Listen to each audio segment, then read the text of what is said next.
Era domingo 23 de agosto de 1992. En los barrios del sur de Florida, la gente miraba el cielo con una mezcla de incredulidad y terror. Los meteorólogos llevaban días advirtiendo sobre una tormenta que parecía imposible de esquivar. Pero nadie, absolutamente nadie, estaba preparado para lo que estaba a punto de suceder. Andrew no era solo un huracán, era una máquina de destrucción que iba a redefinir para siempre la historia de los desastres naturales en Estados Unidos y que iba a dejar una cicatriz tan profunda en el mapa de Florida que aún hoy, más de 3 décadas después, sigue marcando la memoria colectiva de todo un país. Deja tu like, suscríbete y comparte. Comencemos. Para entender la magnitud de Andrew, hay que retroceder a los días previos al impacto. El huracán comenzó a formarse el 14 de agosto de 1992 como una perturbación tropical en el Atlántico. Durante varios días pareció que se dispersaría sin causar mayores problemas. Los modelos meteorológicos de la época eran mucho menos precisos que los actuales, y la tormenta tuvo varios episodios de debilitamiento que generaron falsa confianza. Pero el 22 de agosto, todo cambió. Andrew experimentó lo que los científicos llaman intensificación rápida, un proceso en el que los vientos de un huracán aumentan al menos 35 millas por hora en tan solo 24 horas. En el caso de Andrew, ese incremento fue brutal, feroz y casi sin precedentes. En menos de 36 horas, Andrew pasó de ser una tormenta de categoría 1 a convertirse en un monstruo de categoría 5, la máxima en la escala de Saffir-Simpson. Para cuando tocó tierra en la pequeña localidad de Homestead, al sur de Miami, en la madrugada del 24 de agosto de 1992, sus vientos sostenidos alcanzaban las 165 millas por hora, con ráfagas que superaron las 175 millas por hora. Algunos instrumentos de medición en tierra llegaron a registrar ráfagas de hasta 200 millas por hora antes de ser destruidos por el propio huracán. El ojo de la tormenta tenía apenas 15 millas de diámetro, lo que lo convertía en uno de los más compactos y más intensos jamás registrados en el Atlántico. Y eso lo hacía aún más letal. La tormenta entró por el extremo sur del condado de Miami-Dade con una furia casi inconcebible. En cuestión de horas, comunidades enteras quedaron reducidas a escombros. Homestead, una ciudad de aproximadamente 26.000 habitantes en aquel entonces, fue prácticamente borrada del mapa. La base aérea Homestead, una instalación militar estratégica con décadas de historia, sufrió daños tan catastróficos que el Departamento de Defensa estuvo a punto de cerrarla permanentemente. De los 8.000 edificios residenciales del área, más de 7.000 quedaron inhabitables, no dañados, inhabitables. La diferencia no es menor, significa que quienes vivían allí no tenían a dónde volver. El testimonio de los sobrevivientes que vivieron el paso de Andrew en sus hogares es estremecedor. Bobby Chávez, residente de Homestead, recordó años después que el sonido del huracán no era como el viento que uno imagina. Era un rugido constante, como el motor de un avión a reacción que nunca para, combinado con el crujido de los techos y el impacto de objetos volando a velocidades imposibles. Árboles enteros cruzaban el aire como proyectiles, postes de electricidad caían como palitos de madera. Automóviles eran arrastrados decenas de metros, y todo ocurría en una oscuridad total, porque el sistema eléctrico había colapsado desde las primeras horas de la madrugada. Uno de los aspectos más aterradores del huracán Andrew fue la velocidad con la que destruyó lo que se suponía era infraestructura resistente. Se descubrió después de la tormenta que miles de casas en Florida del Sur habían sido construidas con materiales de baja calidad y con códigos de construcción que no se aplicaban rigurosamente. Empresas constructoras habían ignorado normas básicas de seguridad durante el auge inmobiliario de los años 70 y 80. El resultado fue devastador. Casas que se suponía debían resistir vientos de 120 millas por hora, literalmente se desarmaron con vientos muy superiores. Los techos volaban primero, y una vez que el techo desaparecía, las paredes colapsaban segundos después. Hubo familias que se refugiaron en sus hogares siguiendo las indicaciones de las autoridades y que de repente se encontraron completamente expuestas a los elementos con cero protección.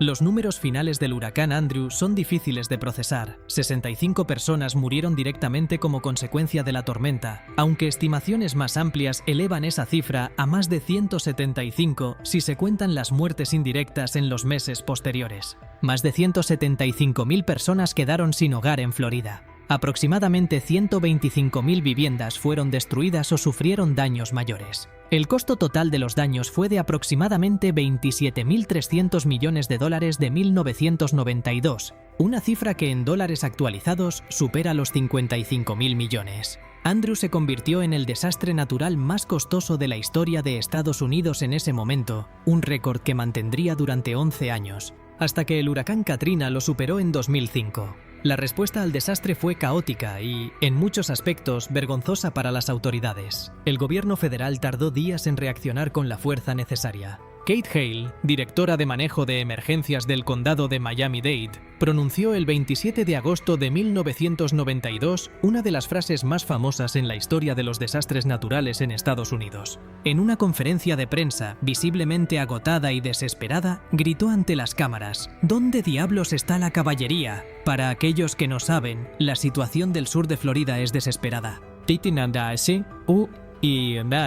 Su mensaje llegó directo a Washington. Al día siguiente, el presidente George H.W. Bush ordenó el despliegue masivo de las Fuerzas Armadas, enviando más de 22.000 soldados a la zona. Fue la mayor operación de asistencia humanitaria en territorio estadounidense desde la Segunda Guerra Mundial. Pero incluso con ese despliegue masivo, las condiciones en el terreno eran dantescas. Los caminos estaban bloqueados por escombros, los hospitales estaban desbordados, no había agua potable, no había electricidad. No había comunicaciones. Los saqueos comenzaron casi de inmediato en algunas áreas. La Guardia Nacional tuvo que establecer un toque de queda para mantener el orden. Campamentos de tiendas de campaña surgieron en parques y campos abiertos para alojar a decenas de miles de personas que habían perdido todo. El olor que describían los primeros rescatistas que llegaron a Homestead era una mezcla de gas, madera mojada y algo que preferían no identificar. El sur de Florida parecía una zona de guerra. El impacto de Andrew en los ecosistemas naturales de Florida también fue catastrófico. Los Everglades, ese ecosistema único de humedales que cubre miles de kilómetros cuadrados al sur del estado, recibieron un golpe del que tardaron años en recuperarse. El mangle y la vegetación costera fue arrasada en amplias zonas. Cientos de miles de árboles cayeron en los parques nacionales y reservas naturales. Especies de fauna silvestre quedaron desplazadas o murieron en grandes cantidades. Y uno de los episodios más extraños que generó Andrew fue la fuga masiva de animales exóticos del zoológico Metro de Miami, que fue parcialmente destruido por el huracán. Durante semanas, residentes reportaron avistamientos de monos, loros y otros animales exóticos en los suburbios de Miami. Muchos de esos animales sobrevivieron y establecieron colonias en estado salvaje que aún existen en Florida. Deja tu like, suscríbete y comparte. Uno de los capítulos más desgarradores de la historia del huracán Andrew es el de las comunidades de trabajadores agrícolas que vivían en los campamentos al sur de Homestead. Estas comunidades, formadas en su mayoría por inmigrantes latinoamericanos, estaban ubicadas en estructuras extremadamente vulnerables, remolques móviles y construcciones temporales que no tenían la menor posibilidad de resistir vientos de categoría 5. Muchos de estos trabajadores no habían recibido las advertencias de evacuación con suficiente anticipación o las habían recibido en un idioma que no entendían bien. El resultado fue que sufrieron pérdidas desproporcionadas. Comunidades enteras quedaron sin absolutamente nada, sin hogar, sin trabajo, sin documentos, sin dinero y en muchos casos sin familiares. El huracán Andrew también cambió para siempre la industria de los seguros en Estados Unidos. 8 compañías de seguros quebraron como consecuencia directa de las reclamaciones generadas por Andrew. Otras 11 tuvieron que ser rescatadas financieramente. Las principales compañías comenzaron a retirarse masivamente del mercado de Florida, dejando a millones de propietarios sin cobertura. El estado de Florida tuvo que crear su propia aseguradora estatal, Citizens Property Insurance, para responder a esta crisis. Hoy, más de 3 décadas después, Florida sigue teniendo una de las crisis de seguros de propiedades más graves del país y los expertos señalan directamente al huracán Andrew como el punto de inflexión que inició ese deterioro. Pero Andrew también dejó lecciones que salvaron millones de vidas en las décadas siguientes. La catástrofe expuso de manera brutal las fallas en los códigos de construcción de Florida. El Estado respondió con una de las reformas más ambiciosas de la historia en materia de regulación de la construcción. Los nuevos códigos que se implementaron a partir de 1994 y que se endurecieron aún más después del huracán Charley en 2004, convirtieron a Florida en el estado con los estándares de construcción más rigurosos de toda la nación para resistencia a huracanes. Casas construidas después de esas reformas resistieron tormentas posteriores de manera que habría sido impensable antes de Andrew. La mejora en los sistemas de pronóstico meteorológico también fue consecuencia directa de Andrew. El Centro Nacional de Huracanes, ubicado precisamente en Miami, recibió inversiones masivas en tecnología y personal.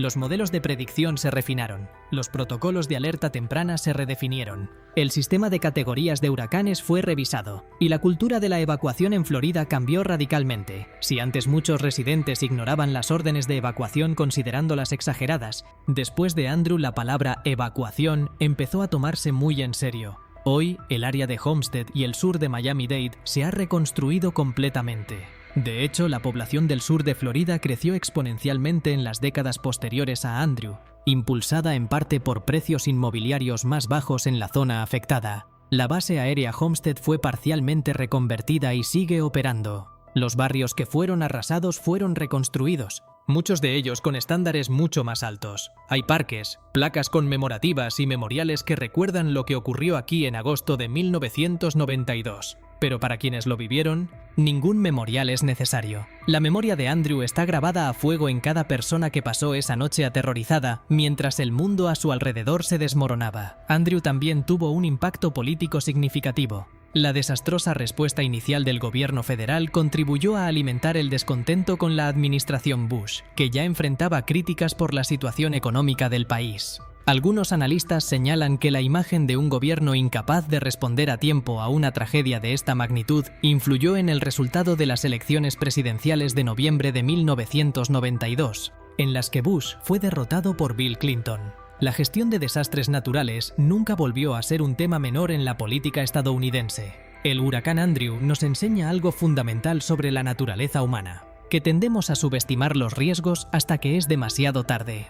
Florida lleva siglos expuesta a huracanes. Los registros históricos muestran eventos devastadores en 1926, en 1935, en 1960 con el huracán Donna, y sin embargo, la memoria colectiva se borra con el tiempo. Las ciudades crecen, las construcciones se aceleran, los códigos se relajan y la confianza excesiva regresa. Andrew fue el brutal recordatorio de que la naturaleza no negocia, no tiene compasión y no avisa dos veces. Cada vez que un sistema tropical se forma en el Atlántico y apunta hacia Florida, el fantasma de Andrew vuelve a acechar. Y aunque los años pasan y las heridas físicas cicatrizan, la pregunta que Andrew plantea sigue siendo absolutamente vigente. ¿Estamos realmente preparados para el próximo? Deja tu like, suscríbete y comparte. Hasta la próxima.